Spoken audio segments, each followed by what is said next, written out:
बिस्मिल्लाहिर्रहमानिर्रहीम। अस्सलाम वालेकुम व्यूअर्स। आज की इस वीडियो में हम समझेंगे section 269, 270, 271 of Pakistan penal code 1860 को। जैसा कि आप व्यूअर्स जानते हैं कि दुनिया में कोरोना वायरस फैल चुका है, जिससे काफ़ी ज़्यादा लोग इन्फेक्टेड हुए हैं और काफ़ी ज़्यादा अमवात भी इस वायरस की वजह से हो चुकी हैं।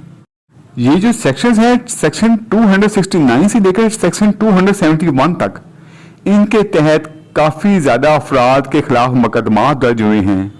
वो अफराद कौन से हैं? वो अफराद जिन्होंने कोरोना वायरस के दौरान अपनी ट्रैवल हिस्ट्री छुपाई है, जो कि इसके फैलाव का बायस बने हैं और वो दूसरे अवाम के लिए खतरे का बायस बने हैं। इन सेक्शन के साथ अगर हम सेक्शन 188 ऑफ पीपीसी पढ़ लें तो उसमें बताया गया है कि अगर कोई पब्लिक सर्वेंट कोई आर्डर जारी करता है और अवाम उस आर्डर पर अमल नहीं करते, तो उस शख्स के खिलाफ जो उस आर्डर पर अमल नहीं करता, उसके खिलाफ सेक्शन 188 के तहत मुकदमा दर्ज किया जाएगा। अब हम सेक्शन 269 पढ़ लेते हैं। सेक्शन 269 सेज हूएवर, यानी कि जो कोई अनलॉफुली और नेग्लिजेंटली डज एनी एक्ट का आपको पता है कि कोई काम करना, कोई ऐसा काम करना जिसका ना करना उस पर लाजिम हो। तो whoever unlawfully और negligently does any act, यानी कि जो कोई शख्स खिलाफ कानून तौर पर या गफलत से कोई एक्ट करे, which is and which he knows or has reason to believe to be likely to spread the infection of any disease dangerous to life, और जिसको वो जानता है या जिसके बारे में वो यकीन रखता है कि उसकी वजह से किसी ऐसे डिजीज यानी किसी ऐसे मर्ज की छूत फैलने का खतरा है, और वो मर्ज कैसा है जिससे जान को खतरा हो, shall be punished with imprisonment of either description for a term which may extend to 6 months or with fine or with both। तो ऐसे शख्स को दोनों किस्मों में से किसी किस्म की सजा दी जाएगी, यानी कि ऐसे शख्स को सादा कैद भी दी जा सकती है और कैद बामुशक्कत भी दी जा सकती है, जिसकी मियाद जो है वो 6 माह तक हो सकती है, या जुर्माना आयद किया जा सकता है, या फिर दोनों सजाएं दी जा सकती हैं। इस सेक्शन में आपने क्या याद रखना है? नंबर 1, अनलॉफुली और नेग्लिजेंटली डज एनी एक्ट, कि कोई ऐसा एक्ट किया जाए जो कि अनलॉफुली हो और नेग्लिजेंटली हो। नंबर 2 जो आपने याद रखना है वो ये है कि वो किसी ऐसी बीमारी फैलाने का बायस हो जो कि जान के लिए खतरनाक हो, यानी कि वो एक ऐसी बीमारी हो जो कि जानलेवा हो, और वो बीमारी जो है वो छूत की हो, वो एक शख्स से दूसरे शख्स में फैलती हो। ऐसा नहीं कि किसी शख्स को कोई ऐसी बीमारी हो जो कि छूत की ना हो, जैसे किसी शख्स को एक आम बुखार हो, या किसी शख्स को अगर कोई कैंसर हो तो कैंसर जो है वो बंदों में बैठने से तो नहीं फैलता, तो उसको ये नहीं कहा जाएगा कि ये जो बीमारी है जानलेवा तो है कैंसर, लेकिन ये छूत की बीमारी नहीं है। अब अगर बात की जाए कि इस सेक्शन का मकसद क्या है, इसका पर्पस क्या है बनाने का, तो इसका पर्पस जो है वो साफ वाज़ेह है कि इसके तहत किसी खतरनाक मर्ज की जो छूत है उसके फैलाने को रोकना है, ताकि अगर कोई शख्स किसी खतरनाक मर्ज की छूत को फैलाए तो उसको इस सेक्शन के तहत सजा दी जाए। इस सेक्शन के तहत जुर्म साबित करने के लिए शहादत में क्या साबित करना पड़ेगा? पहले नंबर पे तो ये साबित करना पड़ेगा कि जो मर्ज है वो छूत फैलाने वाला और जान के लिए खतरनाक है। उसके लिए दोनों शर्तें होने जरूरी हैं, एक तो वो छूत फैलाने वाला हो और दूसरा वो जान के लिए खतरनाक हो। दूसरे नंबर पे जुर्म साबित करने के लिए ये साबित करना जरूरी है कि मुलजिम ने कोई ऐसा एक्ट किया जो कि इसकी छूत फैलाने का सबब बना।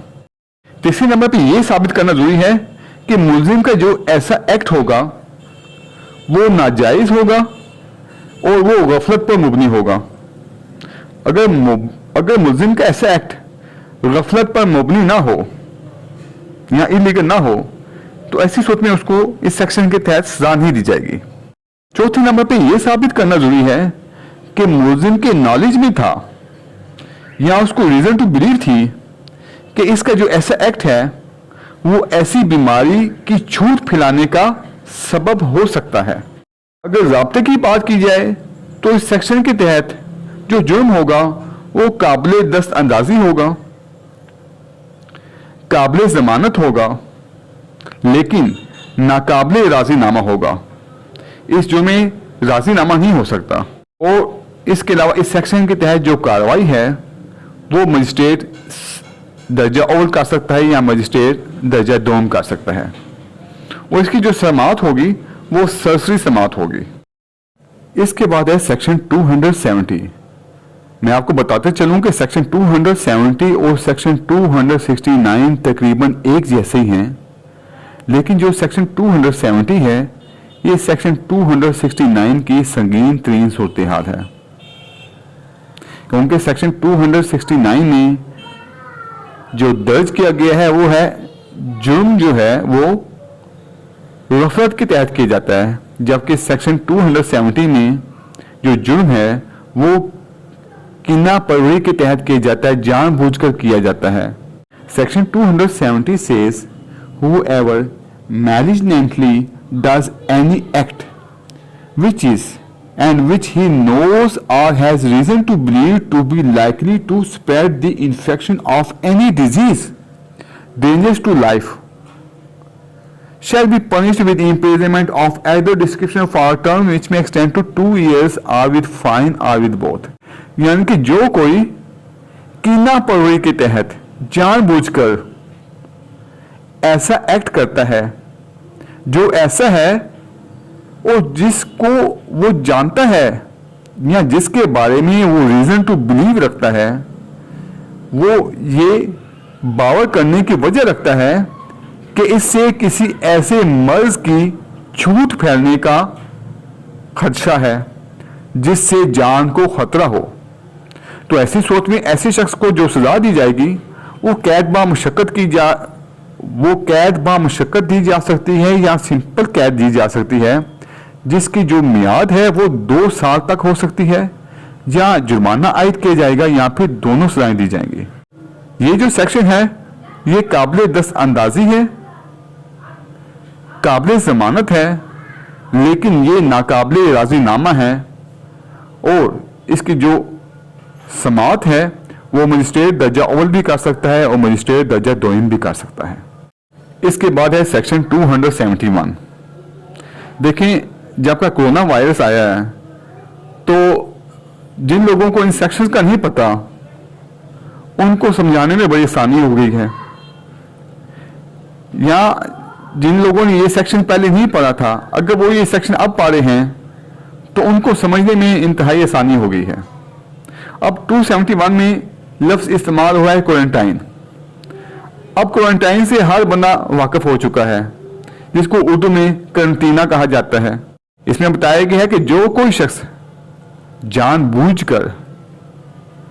शख्स जानते बूझते किसी ऐसे कायदे से इन्हिराफ करता है जो मरकजी हुकूमत ने या फिर किसी सूबाई हुकूमत ने किसी बहरी जहाज को क्वारंटाइन यानी कि करंटीना की हालत में रखने के लिए या करंटीना की हालत में जहाज के दरमियान और साहिल या फिर दीगर जहाज़ों के दरमियान या फिर ऐसे मकामात के दरमियान जहां कोई मतअद्दी मर्ज फैला हो, आमदोरफ्त के इंतजाम के वास्ते जारी या मुश्तरक किया हो, तो ऐसी शख्स को दोनों किस्मों में से किसी किस्म की कैद की सजा दी जाएगी, जिसकी मियाद जो है वो 6 माह तक हो सकती है, या जुर्माना आयद किया जाएगा या फिर दोनों सजाएं दी जाएंगी।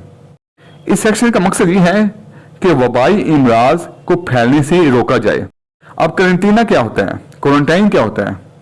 क्वारंटाइन वो अरसा होता है, वो टाइम लिमिट होती है, इतने दिन होते हैं जिसके दौरान इन अशखास को और जहाज़ों वगैरह को दूर रहने का हुक्म दिया जाता है जो वबाई इमराज में मुबतला हों। क्योंकि जब जहाज आते हैं तो समटाइम्स उनमें किसी किस्म की वबाई इमराज पैदा हो जाते हैं, उनमें कोई ऐसा बीमार शख्स आ जाता है या उनमें कोई ऐसा वायरस आ जाता है जिससे कि वबाई मर्ज के फैलने का खदशा हो जाता है।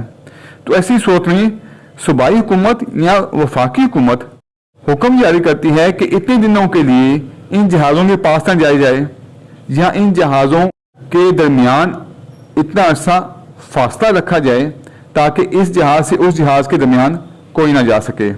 या फिर जब कहीं कोई बीमारी फैलती है, जैसे कि आजकल कोरोना वायरस फैला हुआ है, तो जो शख्स दूसरे मुल्क में ट्रैवल करता है तो उसके लिए उन्हें रूल रखा है कि वो 14 दिन के लिए क्वारंटाइन हो जाए, कि 14 दिन के लिए वो वहां पे पहुंचने के बाद उस जगह से बाहर नहीं निकल सकता है, उसके बाद ही वो बाहर निकल सकता है। इस सेक्शन का जो ज़ाब्ता है वो ये है कि ये नाकाबिले दस्त अंदाजी है, लेकिन ये सेक्शन काबिल जमानत है और नाकाबिले राजीनामा है और काबिल समात मजिस्ट्रेट दर्जा अव्वल या दर्जा दोम है। व्यूअर्स, वीडियो देखने का बहुत शुक्रिया। अगर आप पाकिस्तान पीनल कोड से मुतालिक मेरी दूसरी वीडियोस देखना चाहें तो आप मेरे चैनल पे मौजूद पाकिस्तान पीनल कोड के नाम से प्लेलिस्ट को वॉच कर सकते हैं, जिसका लिंक मैं इस वीडियो की डिस्क्रिप्शन में भी दे दूंगा। आपसे रिक्वेस्ट है कि मेरी वीडियो को लाइक कर दें, शेयर कर दें, मेरे चैनल को सब्सक्राइब कर दें और बेल आइकन को प्रेस कर दें। अल्लाह हाफिज।